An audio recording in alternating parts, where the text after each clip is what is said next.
Hello दोस्तों, जय माता दी। कैसे हैं आप लोग। हेलो दोस्तों, आपका स्वागत है हमारे चैनल में। हेलो दोस्तों, आज आपके सामने एक नई कहानी लेकर के प्रस्तुत हुए हैं। कहानी बहुत ही रोचक और ज्ञानवर्धक है। कहानी का शीर्षक है अंतिम सांसें गिनते हुए क्यों दुर्योधन ने श्री कृष्ण को दिखाई 3 उंगलियां। तब द्वारिकाधीश ने खोली उसकी आंखें। महाभारत में दुर्योधन जब युद्ध में परास्त होकर जमीन पर पड़ा था और अपने अंत समय के आने का इंतजार कर रहा था, तब उसने अपनी गलतियों का एहसास होने लगा। तो उसने श्री कृष्ण की तरफ 3 उंगलियां दिखाते हुए कहा, कुछ कहने का प्रयास किया।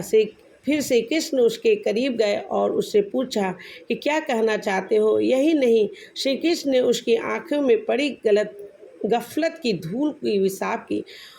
ऐसे में आइए जानते हैं दोनों के बीच क्या बातचीत हुई। यह प्रसंग इतना रोचक है और यह प्रसंग इतना रोचक क्यों है।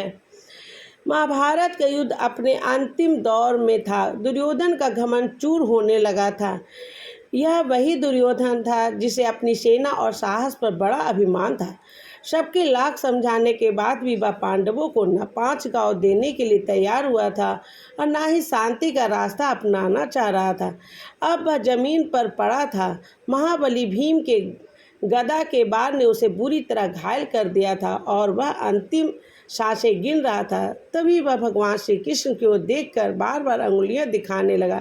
आखिर पांडवों का साथ दे रहे श्री कृष्ण को अपने अंतिम समय में दुर्योधन क्यों उंगली दिखा रहा था। आइए जानते हैं महाभारत की ये रोचक कथा। महाभारत के दौरान दुर्योधन और भीम के बीच भीषण युद्ध हुआ था। तब दुर्योधन भीम के गदा के प्रहार से लहूलुहान हो गया। दुर्योधन को अपनी मृत्यु निकट दिखाई दे रही थी। तब उसने श्री कृष्ण की ओर देखते हुए 3 उंगलियां उठाई और कुछ कहने की कोशिश की। श्री कृष्ण ने जब दुर्योधन को देखा तो वह उसके करीब गए और जानना चाहा कि वह क्या कहना चाह रहा है। तब दुर्योधन ने अंतिम समय में अपनी गलतियों पर बात की। दुर्योधन ने श्री कृष्ण से कहा कि उसने महाभारत के दौरान 3 गलतियां की। यही वजह कि वह युद्ध में विजय हासिल नहीं की और खुद अपनी जीवन नैया डूबते हुए देख रहा। अगर वह इन गलतियों को नहीं करता तो उसकी जीव तय थी। तब दुर्योधन बोला कि उसकी पहली गलती यह थी कि उसने नारायण को नहीं चुना बल्कि उनकी नारायणी सेना को चुनने का प्रयत्न किया। अगर नारायण यानी श्री कृष्ण उसके साथ होते तो वह जीत सकता था। दुर्योधन कहता है कि मेरी दूसरी गलती थी कि मैंने अपनी माँ गांधारी के कई बार कहने के बाद भी उनके सामने निर्वस्त्र नहीं गया बल्कि लंगोट पहनकर गया। अगर मैं लंगोट पहनकर नहीं जाता तो किसी भी योद्धा के प्रहार का मेरे पूरे शरीर पर कोई असर नहीं होता और कोई भी मुझे हरा नहीं पाता। फिर दुर्योधन अपनी अंतिम गलती के बारे में बताता है। दुर्योधन कहता है कि मेरी तीसरी और आखिरी गलती यह थी कि मैं युद्ध में आखिर में गया, जबकि अगर मैं युद्ध में पहले जाता तो मेरे भाइयों सगे संबंधियों की जान बच सकती थी। इस पर श्री कृष्ण दुर्योधन को समझाते हुए कहते हैं कि तुम्हारी हार की मुख्य कारण अधर्म के रास्ते पर चलना था, अपनी कुल वधू द्रौपदी का चीरहरण करना। यही वजह है कि तुमने गलत कर्म किया और अपना भाग्य लिखा।